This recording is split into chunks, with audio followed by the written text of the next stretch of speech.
Construction. Good afternoon, everyone. Welcome to Senate Education.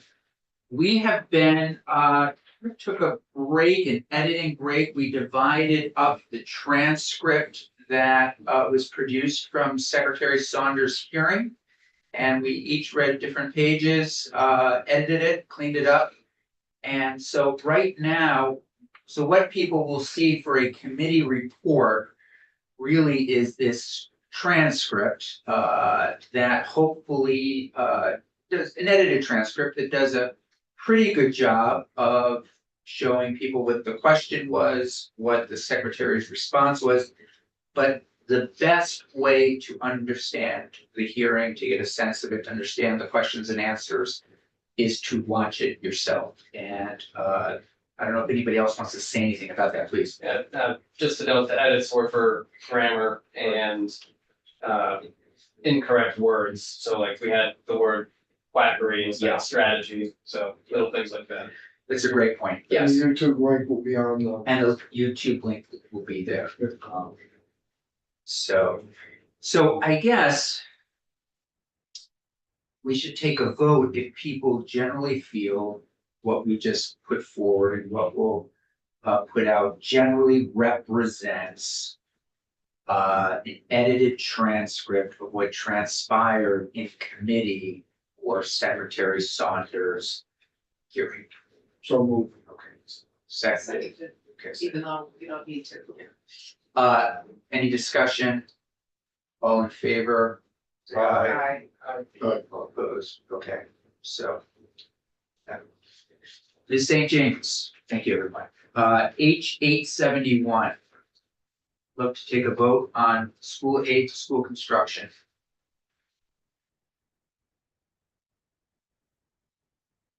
So- That's James Office of Legislative Counsel. Yep, you can give us high level. No edits from last time. Correct. Yeah, You should have draft 4.1. Yeah. Which is the draft we walked through yesterday. okay. All the highlighting has been removed. Do you have any questions?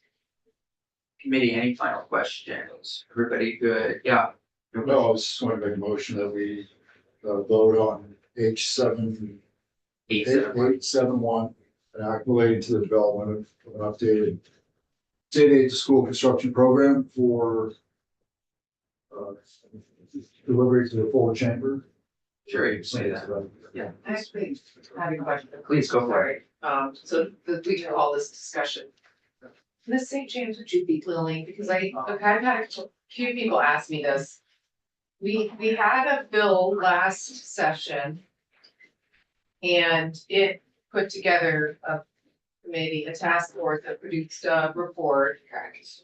Can you explain to folks the difference between that work or that bill and this one? Sure, I'm just In gonna, broad brushstrokes. Yep. The task force that each will run that one, right? Yeah, just people are asking me like. For the clarification, yeah. Why are you doing that again? yes, if you just bear with me, I Yes. just wanna bring up the enabling legislation, so that I don't get it wrong. I did not draft that bill, so it's not immediately, You've dropped that one. I believe my former colleague Becky Wasser. Oh, that's right. Yeah, I mean, This might take me a minute because of. It's okay. Okay. I believe that the task force from last summer was non-legislative. There were legislative members, but it also involved other members of the community. And they were charged with making recommendations to you all.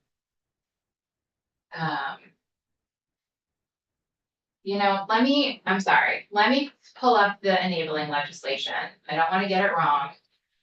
I think it was to submit recommendations to the legislature but go ahead. We're not in a hurry to get out of here. No. You're not. Happy to be here. So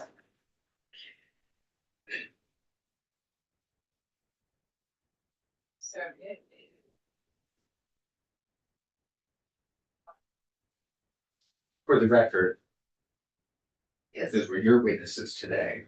yeah, Right, yes. Yeah. Great, yeah, they're great. Right. They were worth the time. Totally, I agree. Linda, the How first, did you know that?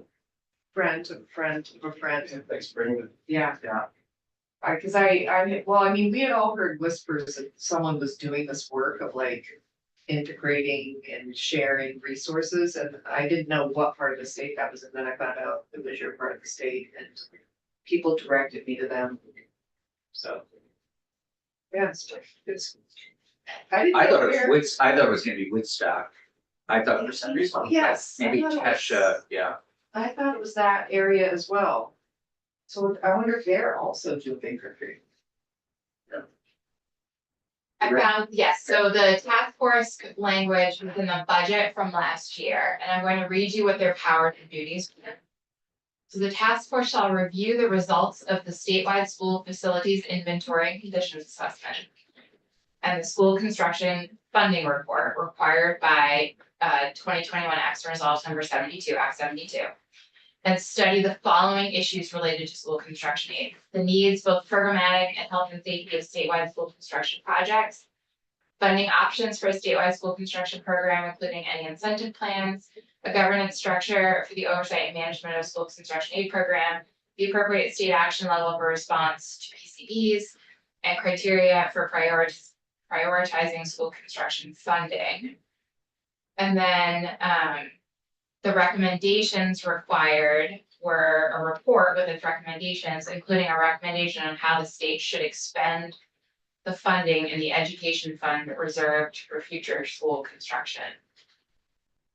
And I have not memorized their report, so I'm happy to pull up their report and, look at what their final recommendation was. Well, you guys made it, right? That's Yeah. okay, but we don't have to, well, I mean, I mean, Joe the- Briggs Campbell and Yeah. Bob Donahue Right. really did it, but, okay, Does that help Senator Gillett? it does, and then this, on the other hand, This is draft the legislation for the new school construction program. okay, so it's in the iterative process. Yes. Okay. Thank you, Okay, yeah, okay, Thank that was a good question.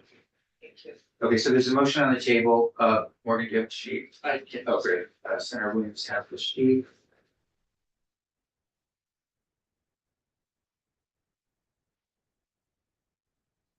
Senator Shea, Yes.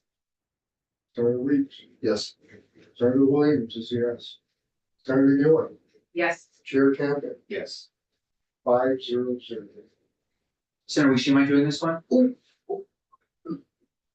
I can. Okay. So it would be on notice Tuesday reported. Yeah, I think Soon it's as Wednesday. Yeah, I think it's, so it has money in it.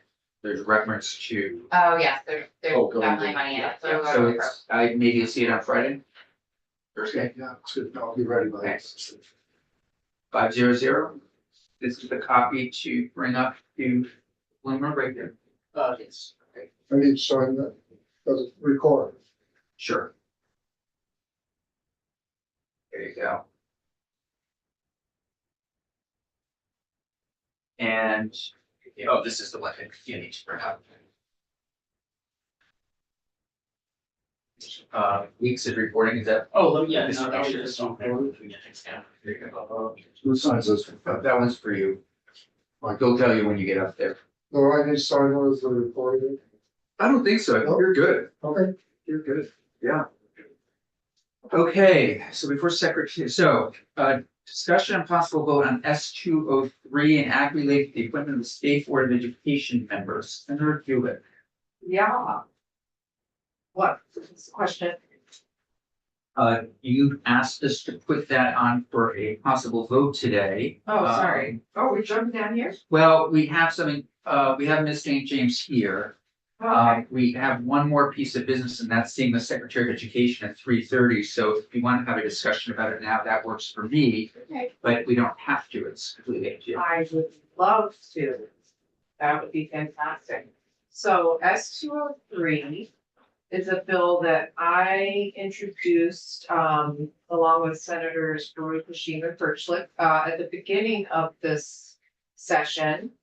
And I gave an introduction, you guys remember that we've taken some testimony on it, and big, I guess the modus operandi was to not vote on it and bring it up to the Senate, but to add it to the miscellaneous ed bill. So that's what we're attempting to do today. But as I said in the initial phase, my sense is that education feels pretty politicized right now, and that this is a way, I think, to sort of try to depoliticize it to a certain extent. It would, as you know, allow the Senate to appoint 3 members to the State Board of Education. It would allow the House to appoint 3, and it would allow the governor to appoint 3 plus the student representative as well. And there's one student that's a voting member and one that isn't. And then it also lays out kind of who these folks should be, broadly. It's not super specific, but like someone who has experience as a special educator, someone who has experience or knowledge of or experience. And where am I? What part of those? That, oh, here we go. Bottom of page 1. And I'm sorry, do you need St. James here? You wanna? If you would mind staying. Yes, I'm gonna Okay, stay for great. anything above the yield bill as Great. well. Okay, thanks. So, so it says expertise or experience, so. Not necessarily experience, it could be expertise or experience. As a principal, a superintendent, a teacher, school board member, education prep program provider, et cetera, so it kind of lays that out a little bit. And then there's a really nice, transition period that is drawn out. I thought, the St. James did a really nice job with that over the period of many years. And let's see, what else can I say about it? What I liked about this is that in the future, if we have a Democratic governor and a Republican-led House or Senate, again, we still have that balance of power and that more eyes on the work than just one person's. I think we all know that education is incredibly important. It's a big $2.6 million budget. It's future generations of Vermonters. And I would just like to have sort of a more equitable way of appointing folks to the board. I guess I can sort of leave it at that. So, Right now, it's just the government points. sorry. I mean, my 2 cents here, I think. And we have plenty of boards in which, we heard it from the Secretary of State, we have plenty of boards in which. We have several members appointed by the governor, several from the House, several from the Senate. Just that system by itself, I think, makes sense when we're talking about a statewide sector of government. And yeah, it's more balanced. I think. We did hear from governors. Project. Yeah, this is completely up to the committee. I mean, I'm not 100% there yet, but if the committee is ready to roll it out today, that's fine. Not saying I can't get there before Wednesday, but I would like to think about it a little bit more. But if everybody else is ready to go, I'm not gonna stand in anybody's way. What else would you need to hear? Who else would you need to I hear? don't think I need to hear from anybody else. Just wanna go back and is it really depoliticizing it? If it's the legislature and the governor, I think Senator Ernestine's point's a good one. The legislature and the governor, 2 biggest political groups. Not sure how it Well, so, sorry, go ahead. depoliticizes. I mean, So for me, just could as a have- question, yeah, I think I that's. suppose you could have a Republican governor, a Republican Senate, a Republican House, And then it's unlikely that it would be depoliticized. Yeah. It would, I guess, be more representative of what the politics are, in both branches. When you have Yep. different members of different parties, but when you have, different parties in the different branches and you are mixing different viewpoints at the table. You get different perspectives on the topics that you're talking about, instead of just an echo chamber of the same points. And that happens regardless of where you are on the political spectrum. Sure. If you have everybody around the table generally has the same viewpoints, you're going to get much less in the way of good conversation than, questions some of the policies that, yeah. I mean, the only other thing I would say for me is if we are gonna do that first section of the yield bill, does it belong in that first section to look at this? We're gonna look at everything in terms of education.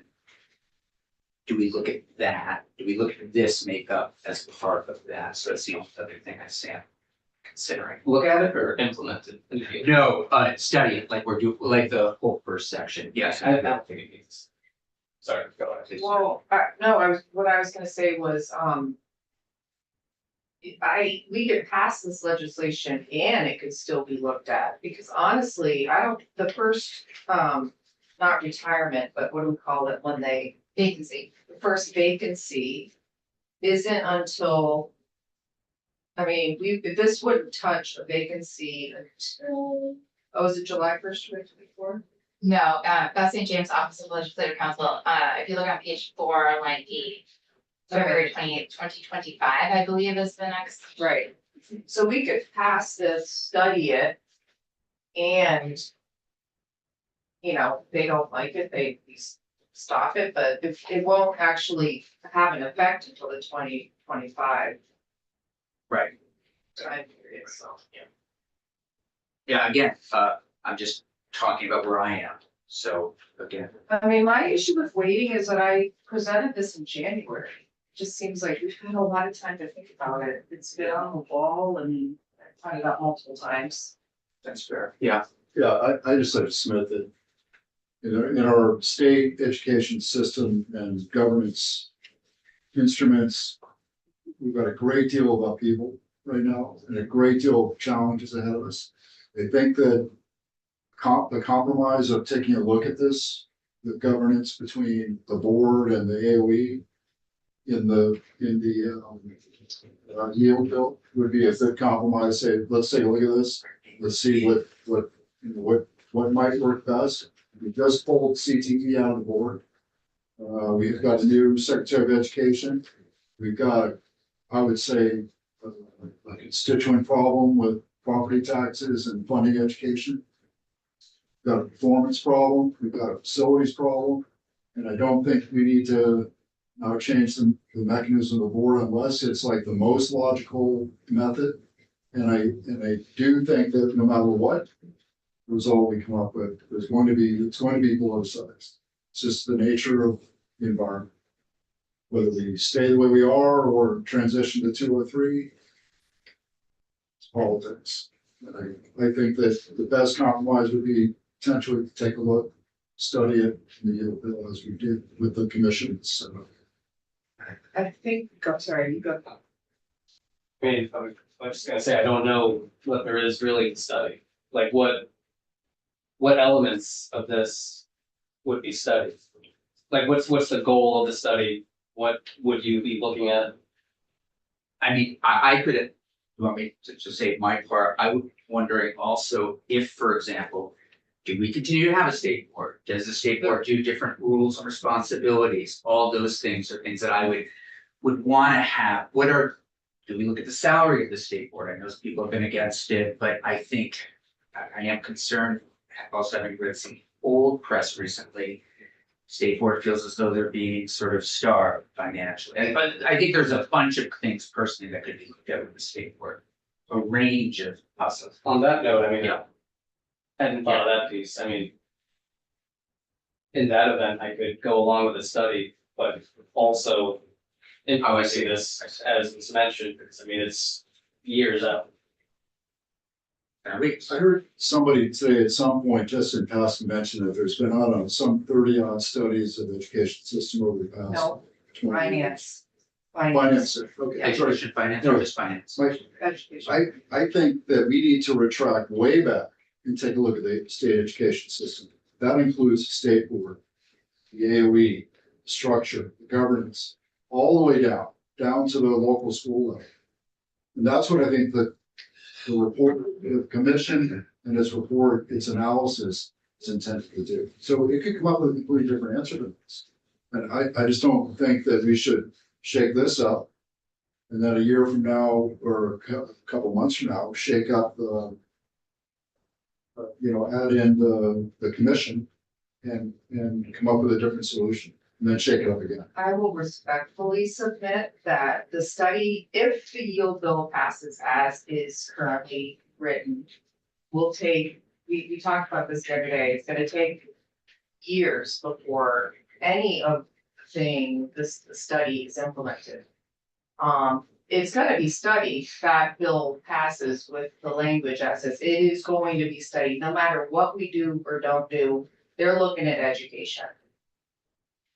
This is a step we could take now. Yeah. To make what I think is a positive change, and maybe some of you think it's a positive change. But I don't know, I guess I don't understand the I pushback. do think, to your point, it's, no matter what, it would feel political right now. But the long-term goal is that it depoliticizes the process, and that, I mean, almost everything we do is political, even things that really aren't. And so it's, I don't see an issue with it. And I mean, like, if you're worried about this particular governor, I don't know how many more terms he has, but this is hardly gonna affect him at all and his ability to, I'm not worried about it. okay. It's not worried about, I'm worried about another change, a series of changes in a chaotic environment. This is, So when, like, May, please, when we do an experiment, we don't change all the variables at the same time and look at the results. We change the variable and we keep the rest stagnant and we look at the result. Here, we're changing so much, and I just don't think that's productive. I would submit this isn't a big change, actually, David. We're not changing the number of the folks on the board. We're not changing their purview, their power. Literally, it's just the makeup and how folks are appointed. I mean, that's Say change, a change. change and a series of changes. That's all I said. So we can continue this, That's what. definitely. We do have Secretary Saunders here. Good to see you. So we can continue this as soon as we're finished with Secretary Saunders. And if Senator Field wants to call a vote, happy to have a vote, or we can do it on Tuesday, whatever works for people. But Secretary Saunders, thank you for joining us on Friday afternoon. When we are all ready to go home permanently. And I thank you for submitting this testimony. Morgan just printed it out. Thank you. So again, welcome, good to see you.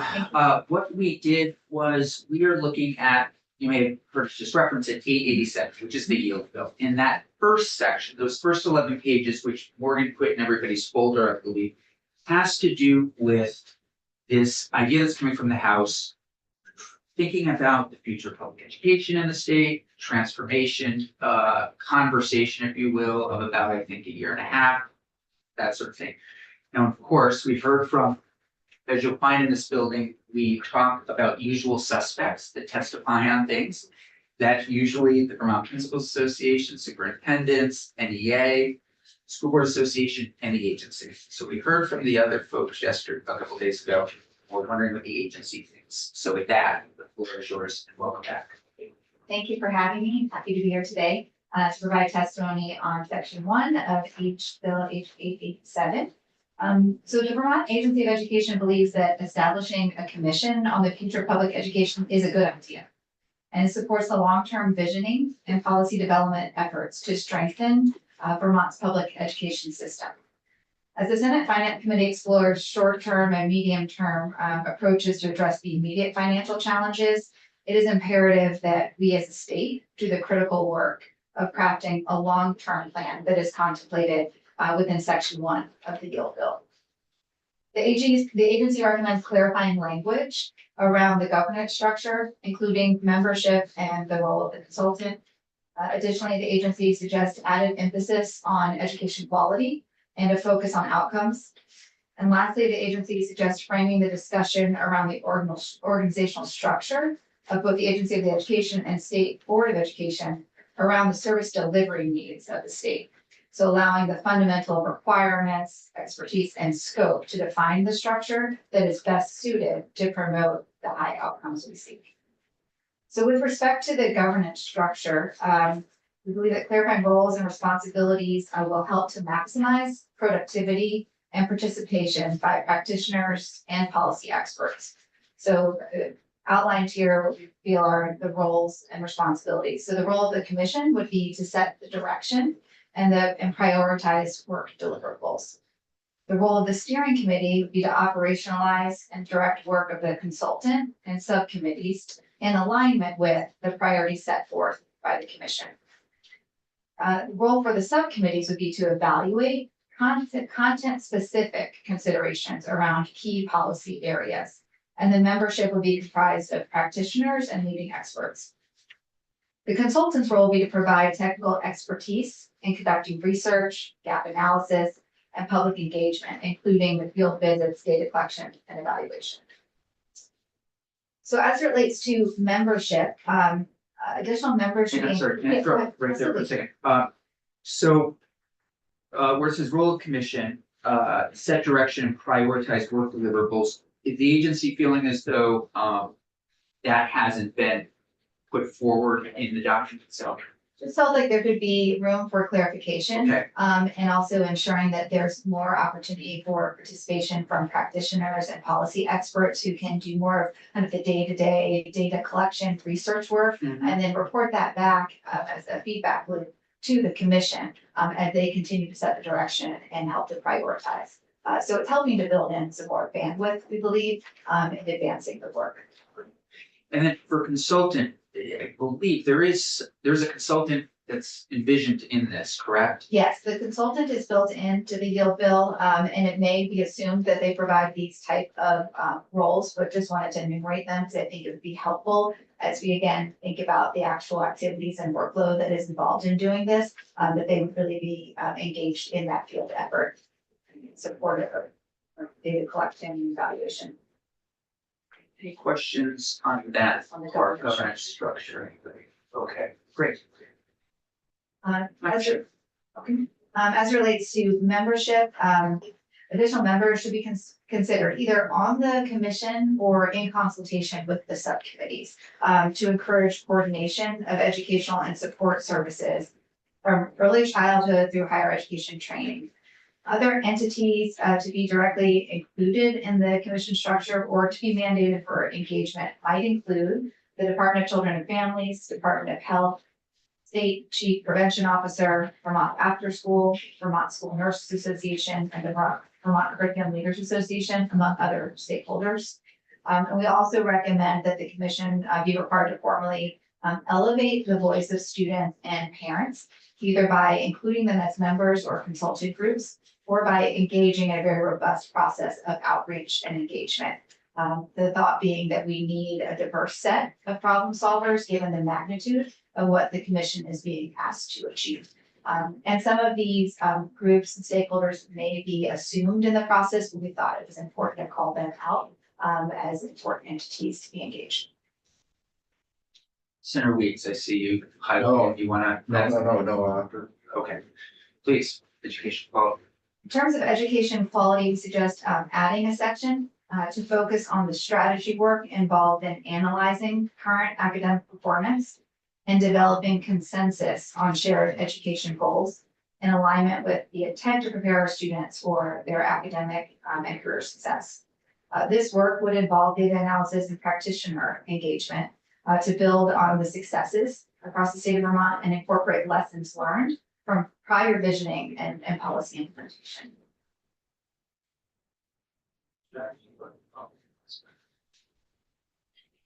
Okay, we can come back to questions. Okay. Keep going. And then lastly, related to organizational form, the bill gives a binary option contemplating for the agency of education to either be an agency or a department. However, the agency suggests broadening the structural question to define first how services should be organized to develop an integrated system from early childhood to career, and including ways to optimize services, service delivery spanning multiple agencies. The agency or department could certainly be used as examples in the bill. However, we don't feel like it should be framed as just a binary choice. And we suggest that consideration should be much broader and task the commission then to come back with a recommended governance structure based on the established goals and vision, which is the other reason why we felt it was important to add another section of education quality, so that was really driving decisions around structure. Committee questions? Senator. I did have a question in your second paragraph, the very bottom, it's on the first page. Service delivery. Questioning the service delivery, or analyzing service delivery or something to that effect. Can you elaborate on like what concepts of service delivery you might think are appropriate to study within the commission? Certainly, and you mean as it relates to the organizational structure of the agency of education, or in general Yes, supporting the state? Yes, exactly.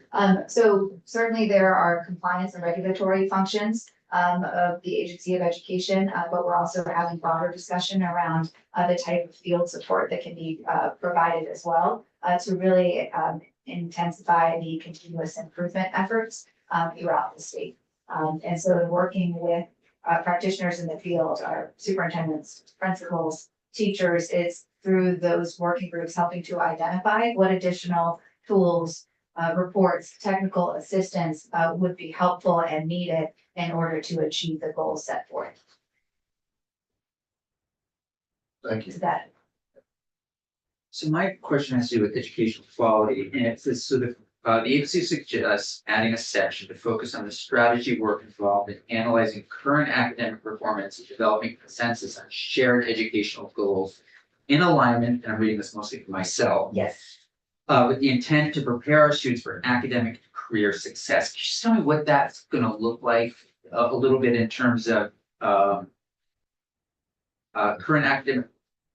analyzing current academic performance? Is this gathering, what does that look like in terms of the agency's work? Right, and so I think the main intent here is making sure that, we're clear on the data and the goals before making decisions around the structure, right? And so as we think concretely around what that would look like, it involves a pretty thorough data analysis looking at our academic indicators and also non-academic indicators to identify patterns as it relates to equity in terms of inputs, meaning, the types of opportunities available to students, and then also looking at equitable outcomes across the state. I think that helps us to identify where there may be some potential barriers in terms of being able to achieve that desired goal of equitable outcomes, so that we can work intentionally around identifying additional training or support or other mechanisms to help the state to enhance in those areas. Senator Weeks. Different topic. I don't want Yeah, to. actually, let's go back to this then for a second. So in terms of education quality, and maybe this is, we've had one walkthrough of this. I know people have come to me with a bunch of questions, colleagues around it, and I need to jump into it more deeply. So I apologize if I'm being obtuse here.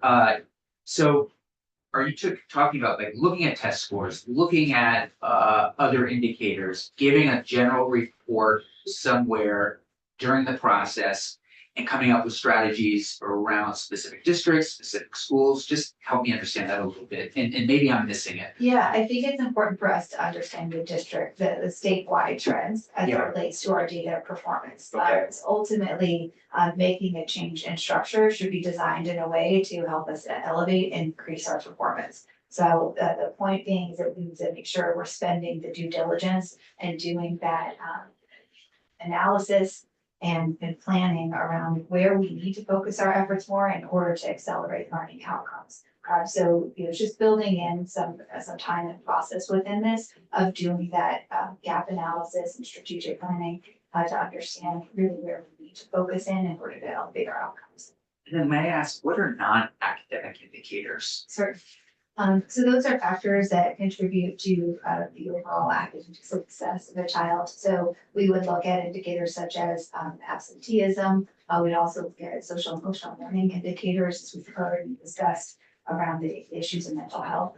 So we really want to take a balanced view to understand some of those factors that may be contributing to performance. As you look at also, classroom structure and district staffing, that would be something to look at too, in terms of retention rate, and of our teachers, any critical vacancies. So we really need to have a full understanding of what the challenges are in order to achieve consistent and high quality academic success across the state. So I think it's really taking what I would call a balanced scorecard approach. We're certainly looking at our academic indicators, but also those non-academic indicators that we know are really important into driving success. Senator Weeks. To kind of cross pollinate to our, three of us are on a different committee together, which is health and welfare. And last year we did a deep dive into childcare. We got deep into the topic and it was very, very enlightening. And I was actually excited to see the mention of early childhood in here. And then going to the draft bill, there is the commission can seek input from, and it's got a list of folks, and one is a representative from pre-kindergarten education implementation committee. And while I think that's relevant, I'm also wondering if you think there's any relevancy to studying I'm gonna put it on the table, the 0 to 12 concept of, birth to high school graduation or CTE graduation, trades and what have you. I'm just wondering if that's like a bridge too far that needs to be, could be researched in this commission, or if that's just a concept that's, beyond what the AOE would advocate as a study of.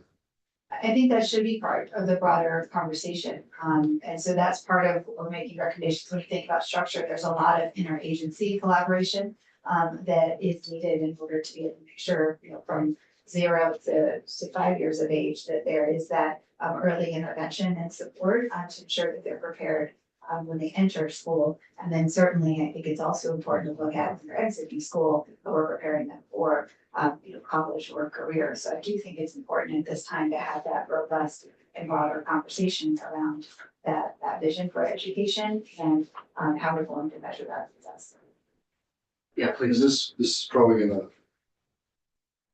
knock my colleagues off their seat, but I think that an organization such as Let's Grow Kids has a place at the table to discuss this. So when we're talking about who the commission accesses, that whole concept, I think, should at least be part of the conversation, maybe rejected, maybe status quo, but I think personally, I think that's a worthwhile and relevant element of what the commission could take a look at. It's just input. Like specifically Let's Grow Kids, or? No, like that, that I'm talking about, like infancy to pre-K, and obviously, we're obviously dealing with pre-K to 12th grade and such, but I think that period is, while may seem like it's a bit utopian, it should at least be discussed. How we could or should or shouldn't integrate essentially what's currently described as childcare into the education profile of the agency of education. What you said. But it's not in their purview, they're K to So it's not. You know, it's. Are you we're talking saying, I about- think you're, correct me if I'm wrong, are you suggesting early childhood care be considered in this? Be considered as a factor of the future of Vermont's education system. And I hear what the Secretary of Education says about, there's lots of multi-agency interactions here, you know, mental health issues, et cetera. Anyway, I just, There is a That's concept. pre-K task force that will be submitting a report in July. Is that right? good, that's good timing. But I think what you're saying, correct me if I'm wrong, there's a big nexus here. I mean, we don't, we wanna get kids ready for school. And kind of study and think about that and know what kids are arriving with, essentially. Yeah, I mean, we do have a tendency to put information in silos and then, you know, we have all these different reports all over the place. Sometimes things get duplicated, other times we have contradictory information. So, I mean, I see your point. I just wasn't sure if you were saying specifically, let's grow kids in here, No, no. or just taking, I get it now. And I'm sure those folks just fell off their seat, given our relationship from last year, but this conversation. I'm not talking about that. Sorry, something, please, go. So the intent here is exactly that, is to really think about this education visioning as part of a broader umbrella. And being intentional around how we establish that connectivity across these different working groups. Some of these working groups may already exist, focusing on facilities, focusing on early childhood. And so this is an opportunity to really design an approach that creates intentionality and strategy across those different lanes that are all supportive and helpful to child development and academic success as well. And those subcommittees could be organized around content area to really encourage and engage practitioners with a depth of expertise in those areas, so around early childhood, or around education finance, or around CTE, to really look in the field around what's working, what are some opportunities where we can build and replicate some of the successes that we're already having across Vermont as part of this broader visioning. So the intent is exactly that, is how do we structure this in such a way that creates that cohesion and connectivity. Questions? So these are just some of my thoughts, and you don't have to weigh in on them necessarily, but just some of the things that I'm thinking about. And I might ask Ms. St. James for an answer to one. It's a big committee. It's a large committee. It's a really large committee, and I've heard from colleagues saying this is it's a lot of people, and can that be productive? You may have had some experience in this. I'm sure we all have. I don't know if you want to reflect on that at all, or tell us any thoughts on that. Yeah, I think that's why. And sorry to interrupt. I was on the Act 250, which is our land use policy 50-year committee, and I think there were 5 of us sort of reworking, and I cannot imagine 23 people being on that kind of committee. It is a large committee, so Yeah. I would need to put some more thought and recommendations on how to establish that governance structure, but I do think that line of inquiry is important to consider. How do we develop this in such a way that we really optimize productivity and engagement results? And so the way that I've outlined here is kind of building in some additional layers to that, so that the commission is really acting as that direction setting prioritization body. And then there are the subcommittees that are really engaged in the work on the day-to-day, who can provide those recommendations back up and really try to build upon and leverage the expertise we have in the field while doing the large scope of this work. So the steering committee would really act as that intermediary of being able to manage the content-specific working groups and identifying and capturing learning there in a way that then can be shared more comprehensively with the broader commission. But I do think we need to be intentional around how to structure that model to optimize its effectiveness.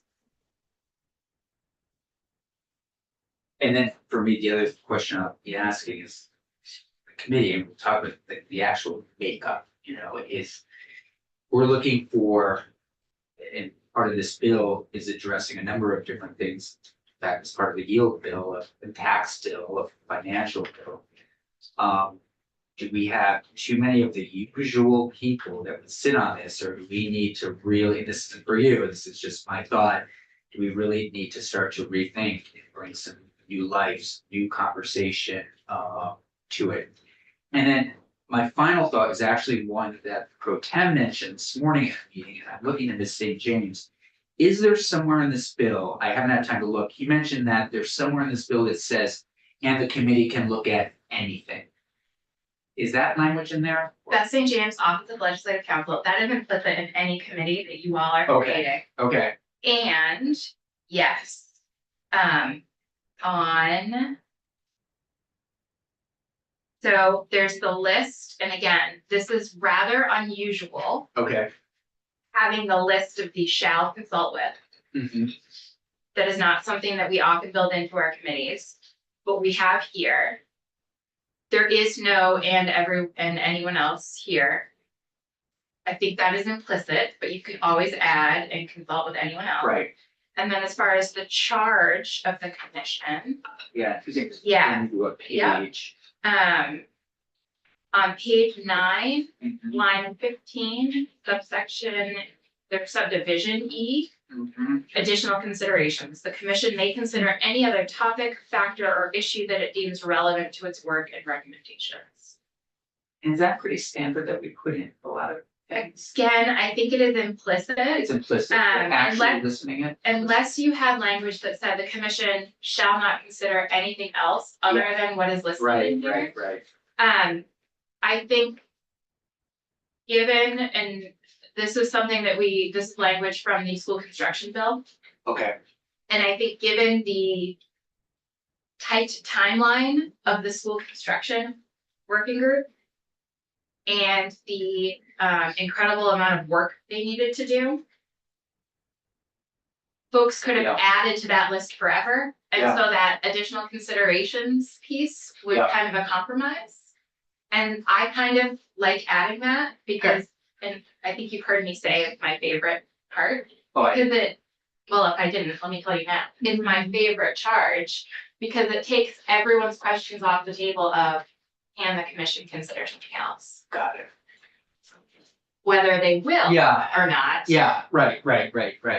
I was thinking, does it make sense, and we can talk about this as a committee, to make it the charge, do we want this open-ended, which now as you talk about it, sounds more fine to me than it did when I was thinking, the group could go up and do a zillion different things.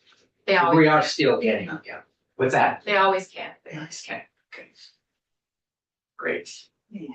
Yes, please. The other thought too is think about adding that section around education quality should help to refine the focus around those subcommittees. So you could put that as a time bound process where at the conclusion of that, there's a recommendation around these are the key content areas that we feel we need to explore Yeah. within the purview of the larger commission's work. So Thank it you. allows the need to kind of help scope the areas of focus. Thank you. It's a great opportunity. It's a huge opportunity. Yeah, it's really exciting. I just want to make sure we're kind of organizing it right. And it sounds like the agency's in support of it Mhm. with this kind of, with these additions or suggestions. If you're interested in learning more about this, we can provide some more thought and Great. bring back some additional details around what that would look like. Mindy, any other questions or comments? Thank you very much. Thank you for having me. Okay, returning to S203, Senator Hewitt, would you like to do? Do you want to have a vote, or do you want to? Are you open to more conversation and people marinating on it, or do you want to actually do a vote? I mean, I'd like to have a vote, only because, like I said, I introduced this back in January, and, it seems like folks have had a lot of time to think about it, so. Yeah, The motion, I'll make a motion to, add S203 to the miscellaneous ed bill. House miscellaneous ed.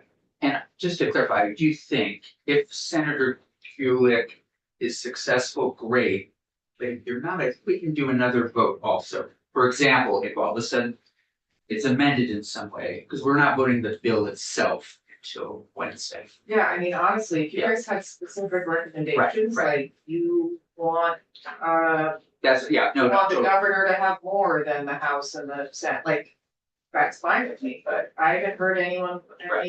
But if somebody does, just so folks know, if people do come in on Tuesday or Wednesday, they want something tidied up, we can have another vote. I don't think, looking at Senator Sheep, there's no problem that you can think of that would do, like, with voting on something twice. I'm just thinking judiciary, That's ledge council. yeah. And St. James, any problems with that? I wasn't listening, I'm sorry. It's okay. If this vote is not successful, we can take another vote on the same thing. With Oh. the same,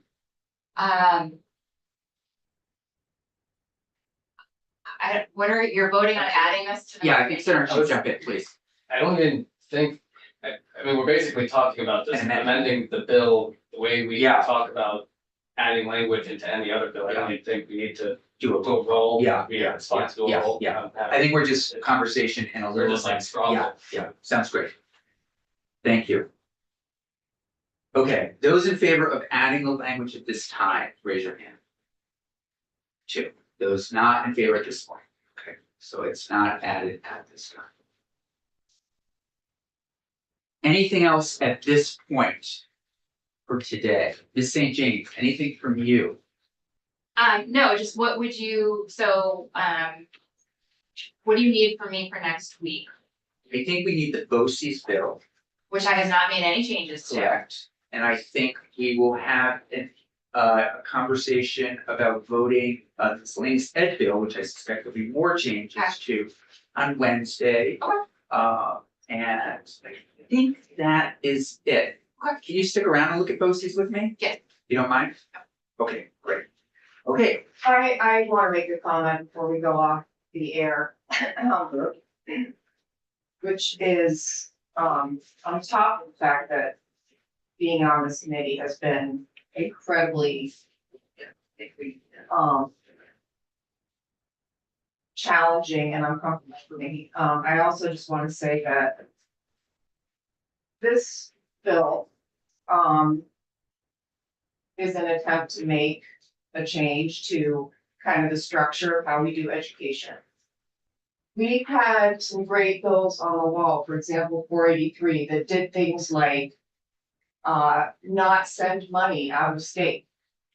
That did things like, or asked to do things like allowing approved independent schools to charge publicly tuition kids more than privately tuition kids. These are things that would save the state of Vermont money. And we can't even take them up in this committee. And these are structural, basic structural things. It's extremely disappointing, and I would say troubling that we haven't been able to do any of that work. And today was just another example of, this is something that would be positive, would allow shared responsibility for a really important board, and we can't even do that. It's just, those are my comments, and I'm just very disappointed. anything else?